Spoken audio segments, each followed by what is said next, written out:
Last class में हमने पढ़ा था इलेक्ट्रिक पोटेंशियल के बारे में। पोटेंशियल क्या था कि किसी चार्ज को इन्फिनिटी से लाने से किसी पॉइंट तक लाने में जितना वर्क करना पड़ता था, वो work divided by that charge will give you the potential of that point.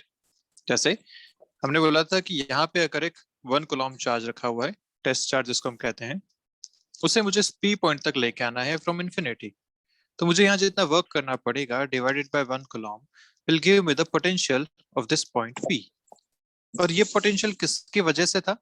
यहाँ जो चार्जेस रखे हुए हैं इसकी वजह से था। ठीक है,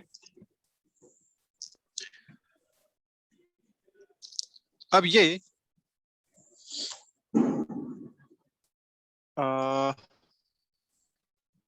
सुमित एंड प्रशांत म्यूट कर लो। ठीक है, सो यहाँ जो चार्ज रखे हुए थे उसकी वजह से यहाँ पे पोटेंशियल हमने देखा था।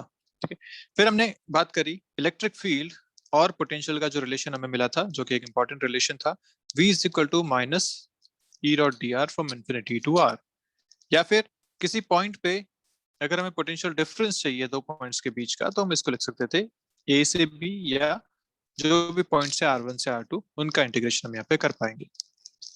पॉइंट चार्ज के लिए हमने जब डिराइव किया तो पॉइंट चार्ज के लिए हमें मिल के आया ये which is K Q by R. So ये एक इंपॉर्टेंट रिलेशन है। Potential due to a point charge at a distance r is given by kq by r, and because this is a scalar quantity, जब भी हमें net potential निकालना होगा because of 2 और मोर charges, हम सीधा सीधा क्या कर सकते हैं, यहाँ पे पोटेंशियल को ऐड कर सकते हैं। अच्छा, आप लोगों को आवाज साफ आ रही है या कोई दिक्कत हो रही है? No sir. क्लियर है ना आवाज? Yes sir. चलिए ठीक है, ठीक है। सो ये अपन ने बात कर ली थी कल तक कि potential due to point charge can be given as K Q by R. आज हम उससे रिलेटेड कुछ बात करते हैं और उसके बाद कुछ और ऑब्जेक्ट्स की वजह से पोटेंशियल देखेंगे और उस पर रिलेटेड कुछ क्वेश्चंस भी करेंगे। ठीक है, सो पहला जो पॉइंट है कि अगर चार्ज पॉजिटिव है तो पोटेंशियल पॉजिटिव होगा, अगर चार्ज नेगेटिव है तो पोटेंशियल नेगेटिव होगा। सीधी सी बात है। Potential is a scalar quantity, can be positive, zero और नेगेटिव। ठीक है, अगर चार्ज जीरो तो potential zero, charge positive potential positive, charge negative potential negative. कोई इसमें खास बात नहीं है। Potential due to positive charge decreases as the distance increases. ठीक बात है, अभी हमने देखा था potential is K Q by R.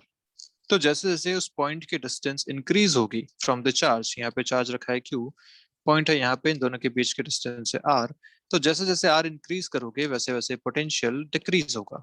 So inversely proportional to R है। But for a negative charge the potential increases as the distance is increase. ये negative sense में बात हो रही है कि अगर -2 और -3 को कंपेयर किया जाए, सो कौन इनमें से बड़ा होगा? इनमें से बड़ा होगा -2। ये यहाँ पे सेंस है इस बात का।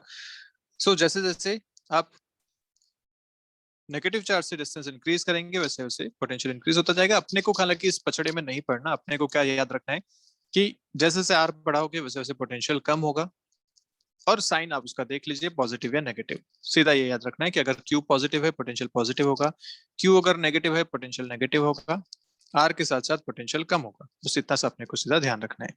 और फिर ध्यान क्या रखना है कि क्योंकि आर के साथ पोटेंशियल कम हो रहा है तो इन्फिनिटी पे जाते जाते आर जब आप इन्फिनिटी पर कर देंगे तो पोटेंशियल मिल जाएगा आपको 0 के बराबर।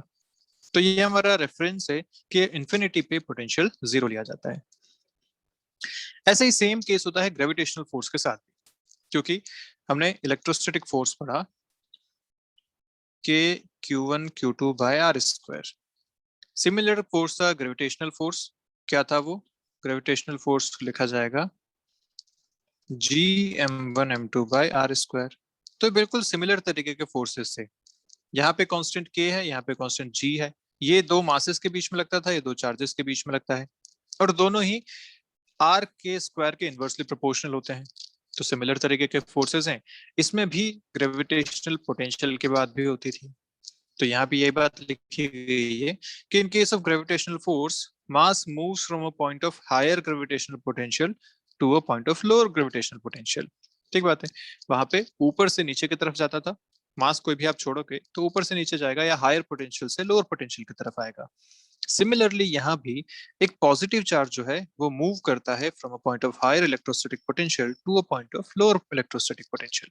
तो याद कीजिए, जब आपने 10th क्लास में एक सर्किट पढ़ा था इस टाइप से, तो आपने क्या बोला था कि ये जो बैटरी बनाई है, this battery is higher potential terminal, this is low potential terminal.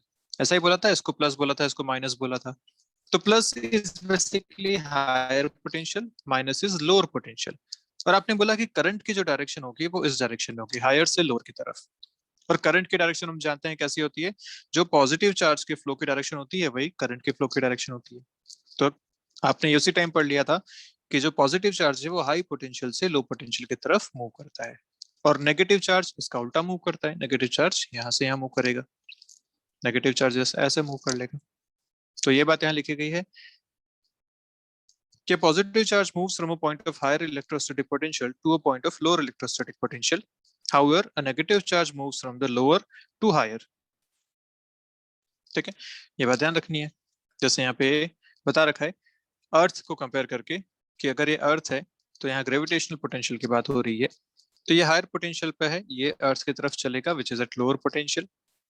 Similarly charges के केस में यहाँ पे आपको बता रखा है कि यहाँ पे अगर दो चार्जेस रखे हैं प्लस क्यू, ये प्लस क्यू डैश है, तो इनका मोशन कैसा होगा, यहाँ पे ऐसी बातें हो रखी हैं। तो देखिए, अगर इस प्लस क्यू की वजह से अपन पोटेंशियल देखते हैं तो 3 पॉइंट पी क्यू और आर, ऐसे 3 पॉइंट पे मैं इनका पोटेंशियल देखता हूँ। तो हम जानते हैं कि जो पॉजिटिव चार्ज है उसकी वजह से दूर जाते जाते पोटेंशियल कम होता रहता है। तो पोटेंशियल पी पे सबसे ज्यादा होगा, क्यू पे उससे कम, आर पे उससे भी कम। और यहाँ पे अगर एक पॉजिटिव चार्ज रखा है तो positive charge should move from higher potential to lower potential. So ये P higher potential है, Q lower potential है, इस तरफ मूव करेगा। Q higher, R lower, इस तरफ मूव करेगा। तो लगातार इस डायरेक्शन में मूव करेगा। और ये तो हम बचपन से पढ़ते आए थे भैया कि जब है तो इसको इधर जाना ही था। तो ये यहाँ से भी प्रूव हो जाता है, पोटेंशियल से भी हम है, और ये बात हम फोर्स से भी कह सकते थे कि इन दोनों के बीच में रिपल्सिव फोर्स है, तो इसका मोशन इस डायरेक्शन में होगा।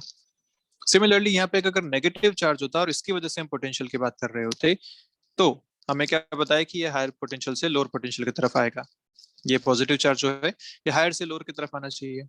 और अभी हमने बात करी थी कि एक नेगेटिव के केस में पोटेंशियल डिस्टेंस के साथ आप इंक्रीज करते हो नेगेटिव सेंस, जो मैंने बोला था कि -2 इज मोर देन -3।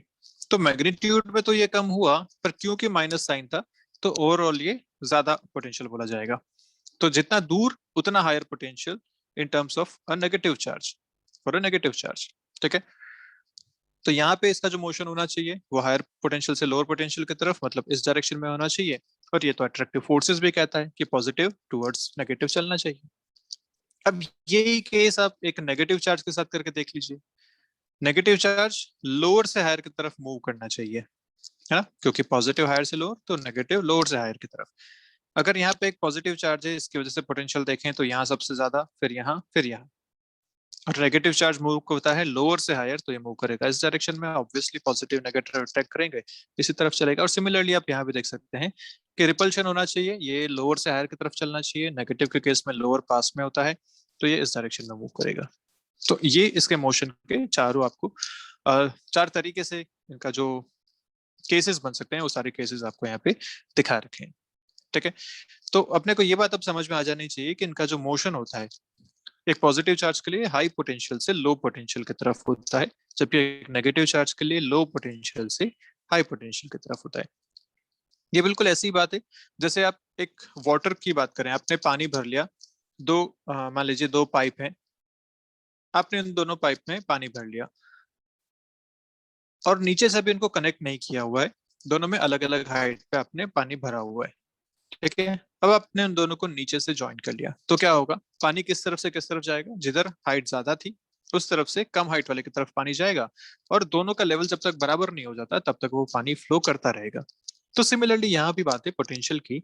हम आगे चल कैसे क्वेश्चन करेंगे जब हम बात करेंगे कि एक ऑब्जेक्ट जो हाई पोटेंशियल पे है, एक ऑब्जेक्ट जिसका पोटेंशियल कम है, अगर मैं उन दोनों को टच करूं तो चार्जेस का फ्लो होगा, और वो कब तक होगा, जब तक कि दोनों का पोटेंशियल बराबर ना हो जाए।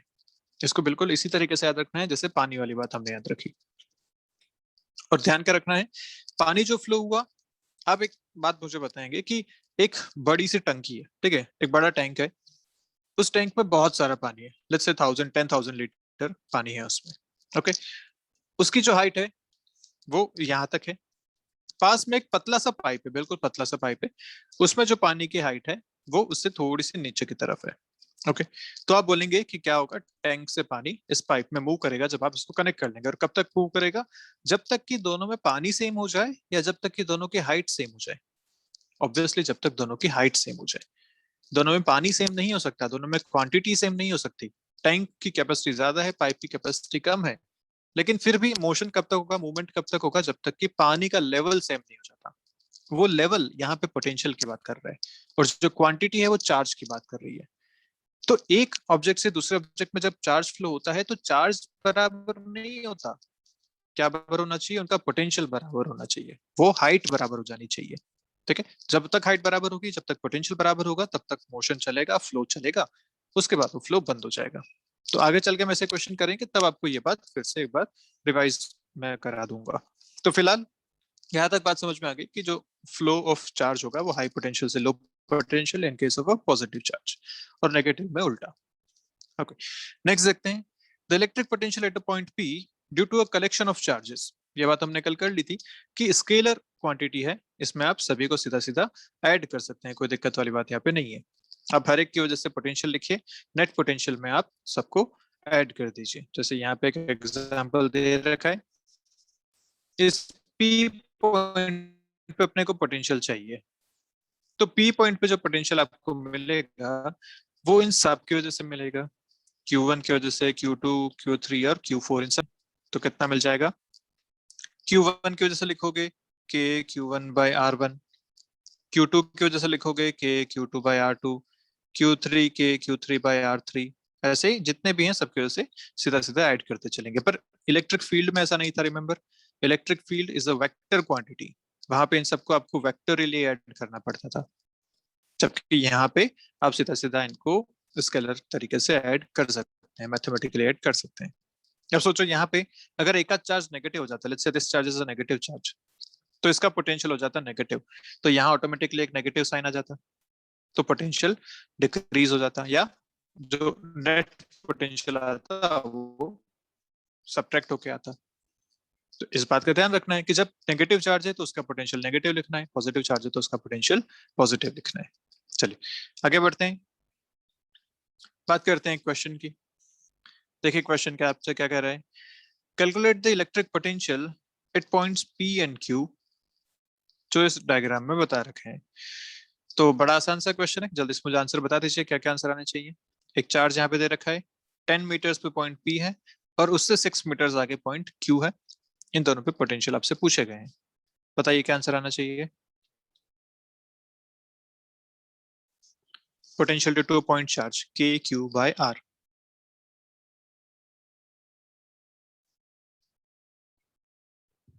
18 into 10 to power 13. ओके, और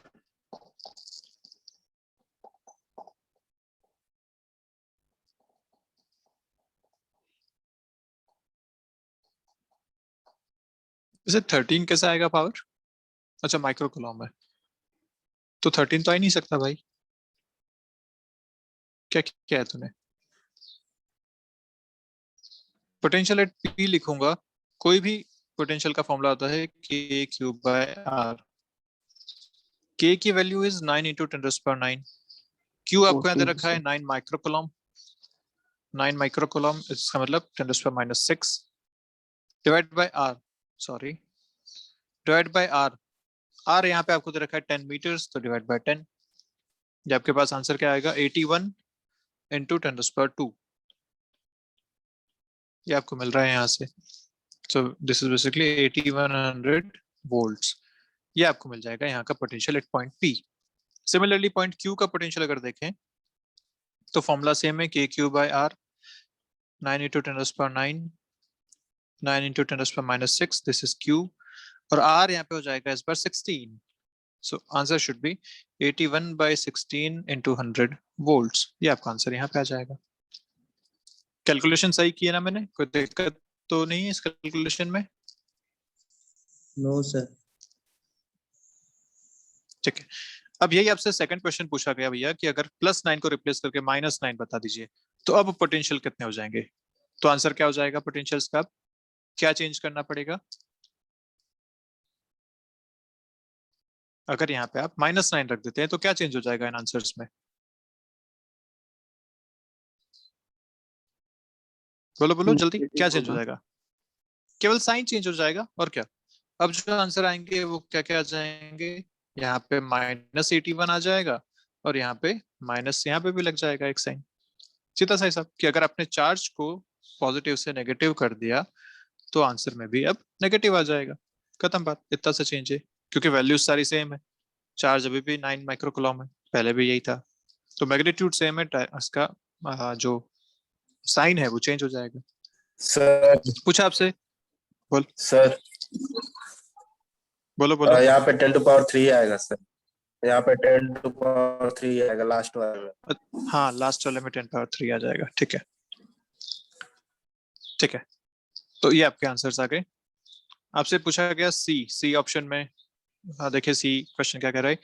calculate the work done to bring a test charge +2 microcoulomb from infinity to the point Q. Assume क्या करना है, +9 कूलम जो है वो held fixed at origin and +2 microcoulomb is brought from infinity to P.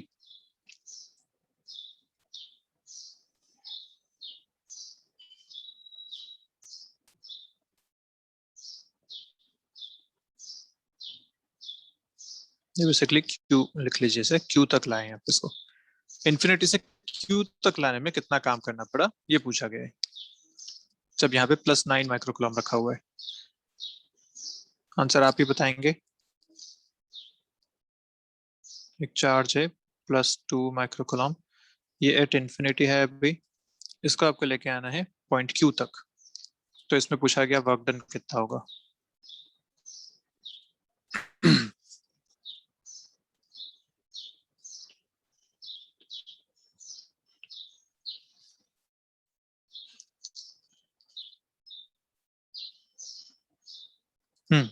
तो work done क्या होता है? फॉर्मूला वर्क डन का Q × V. ये देखा था हमने. पोटेंशियल को ऐसे तो डिफाइन किया आपने, work done per unit charge was the potential. तो वर्क डन हो जाएगा Q × V. Work done from bringing infinity to Q is equal to Q × potential at Q. यही तो है बस. तो आपका आंसर आ जाएगा Q +2 माइक्रोकूलम का आप लेके आ रहे हैं तो 10⁻⁶. पोटेंशियल एट Q 81/16 × 10⁻³ ये पोटेंशियल एट Q है, अभी हमने कैलकुलेट किया था. ये आपका आंसर आ जाएगा यहाँ से 81/8 × 10⁻³ joules. This is your answer. 81/8 × 10⁻³ joules. This is your final answer. So ये तो बिल्कुल डेफिनेशन पे बेस्ड क्वेश्चन था कि work done is equal to charge into potential या पोटेंशियल डिफरेंस. तो एक इंफिनिटी पे था, इंफिनिटी पे हम जानते हैं पोटेंशियल होता है 0. लेके आए पॉइंट Q तक, पॉइंट Q का पोटेंशियल हमें पता है. इन दोनों का डिफरेंस आपको देखना है. Difference is nothing but VQ आपने यहाँ पे पुट कर दिया, ये आपने जो कैलकुलेट किया था. यहाँ से आपका आंसर आ गया फाइनली. ठीक है. तो बड़ा आसान सा क्वेश्चन है. ऐसे पॉइंट P तक पूछ लेते तो पॉइंट P का पोटेंशियल हम लिख लेते. अच्छा यहाँ पे आपसे क्वेश्चन अगर पूछता है ऐसा, आपसे क्वेश्चन पूछा, एक ऑप्शन डी अपन क्वेश्चन बना लेते हैं कि work done in bringing charge +2Q या +2 microcoulomb from point Q two point P, ये कितना हो जाएगा? ये आपका क्वेश्चन है. ठीक है. तो इस केस में आप फॉर्मूला क्या लगाएंगे? Work done equal to Q × ΔV, change in potential. इतना वर्क आपको करना पड़ेगा. Q प्लस 2 माइक्रोकूलम माइनस 6 ये हो गया। डेल्टा V तो फाइनल माइनस इनिशियल, कहाँ पे आप लेके गए? P पे। कहाँ से? Q से। तो आप लिख सकते हैं यहाँ पे VP minus VQ। This is your answer. VP VQ आपने निकाल लिए हैं अभी, यहाँ पुट करो, अपना आंसर बताओ। तो चाहे इन्फिनिटी से पूछा जाए किसी पॉइंट तक या दो पॉइंट्स के बीच में पूछा जाए, अगर हमें सबके पोटेंशियल्स पता है तो वर्क डन निकालना बड़ी आसान सी बात है। या अगर वर्क डन पता होता तो पोटेंशियल निकालना आसान सी बात हो जाती। ठीक है, देखते हैं next question. Consider point charge plus Q placed at the origin and another point charge minus 2Q placed at a distance of 9 meters from the charge plus Q. Determine the point between the two charges at which electric potential is 0. ये आपका question है। सो आसान सा question है, देख लीजिए। X axis है, origin पे एक चार्ज रखा हुआ है प्लस Q, ठीक है, और बोला गया कि यहाँ से 9 मीटर डिस्टेंस पे एक चार्ज रखा है माइनस 2Q। दोनों के बीच की डिस्टेंस है 9 मीटर्स। आपसे पूछा गया कि इन दोनों के बीच का वो पॉइंट बताइए जहां पे पोटेंशियल हो जाए 0। आपको ये पॉइंट बताना है। तो बेसिकली आपको ये डिस्टेंस x कैलकुलेट करनी है कि ये पॉइंट कहाँ होने वाला है। What should be this x eight which the potential is 0। तो मुझे आप बताएंगे आंसर जल्दी से करके। दो चार्जेस हैं, दो चार्जेस की वजह से एक पॉइंट पे पोटेंशियल लिखना है। किसी भी पॉइंट चार्ज की वजह से पोटेंशियल होता है KQ/R, दोनों की वजह से लिखिए KQ/R, सम करके 0 कर दीजिए। आंसर बताइए x का जल्दी से।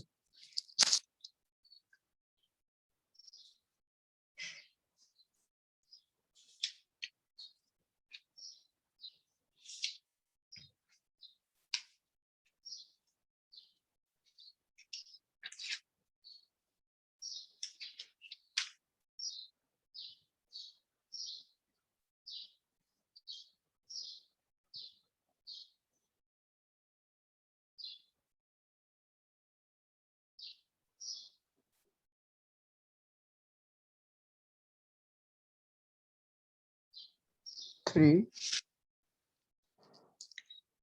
3। ठीक है, चेक कर लेते हैं आंसर इसका क्या है। सो क्या करना पड़ेगा आपको? पहले सर वो नेगेटिव इसकी साइन वजह ले से लिया।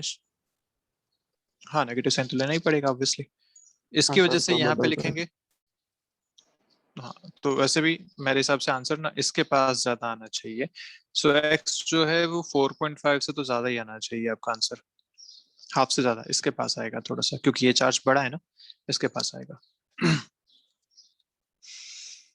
तो करना क्या है, इस चार्ज का पोटेंशियल यहाँ पे लिखेंगे प्लस इस चार्ज का पोटेंशियल यहाँ पे लिखेंगे। नेट पोटेंशियल 0, नेट पोटेंशियल मतलब V1 plus V2 equal to 0, ये करना है। तो अगर ये A है, ये B है, तो VA at point P potential due to A at point P, ये हो जाएगा KQ/X, क्योंकि यहाँ से यहाँ की डिस्टेंस कितनी है? X। अगर मैं लिखता हूँ potential due to B at point P, potential due to B at point P, तो ये डिस्टेंस है आपके पास 9 minus x. This distance is 9 minus x. तो यहाँ लिखेगा के charge is minus 2Q by 9 minus x. आपको चाहिए V at P is equal to 0, मतलब A की वजह से प्लस B की वजह से जो नेट पोटेंशियल P पे आ रहा है दोनों मिला के 0 हो जाना चाहिए। तो लिख लेते हैं KQ/X plus K into,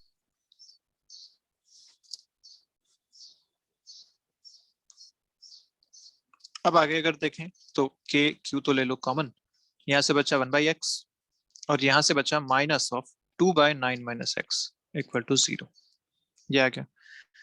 KQ गया 0 में, LCM जो आएगा वो भी चला जाएगा 0 में, तो आएगा 9 minus x minus 2x equal to 0। तो यहाँ से x कितना आ रहा है? 3। x 3 के बराबर ही आ रहा है। ओके, इनवर्स रेशियो में है ना? हाँ ठीक है, ठीक है, ठीक है, x 3 के बराबर आ रहा है। ओके, तो सही है तेरा आंसर, x इक्वल टू 3। मैं जो सोच रहा था वो गलत सोच रहा था बेसिकली। यहाँ मैं ये भूल गया था कि Q और X दोनों इनवर्स रेशियो पे है, तो जितना बड़ा Q होगा उतना ही बड़ा X को भी होना पड़ेगा, तभी ये दोनों चीजें बराबर हो पाएंगी।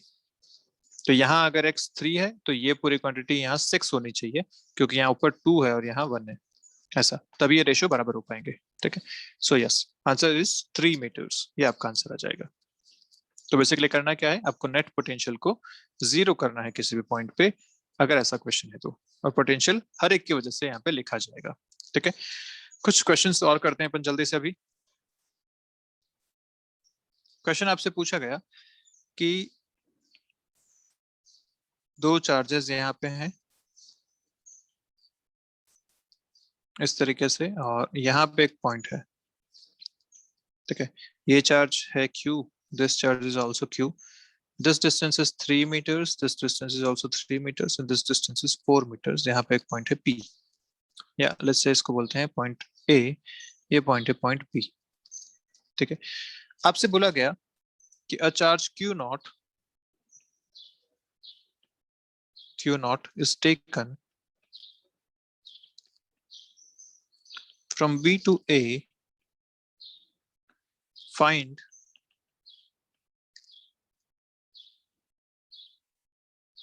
work done by external forces, find work done by external forces। ये आपका क्वेश्चन।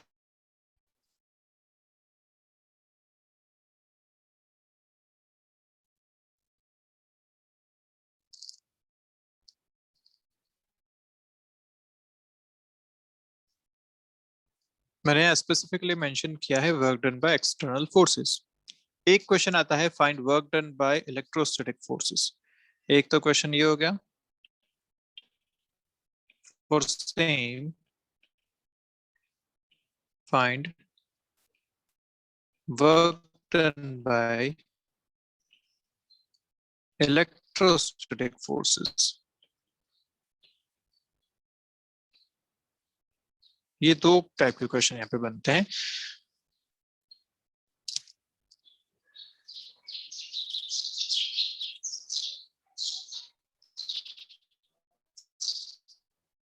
तो जो पहला क्वेश्चन है वो देखो ध्यान से। तो पहला क्वेश्चन आपसे पूछा है कि work done by external forces कितना होगा अगर इस Q नॉट चार्ज को मैं B से A तक लेकर,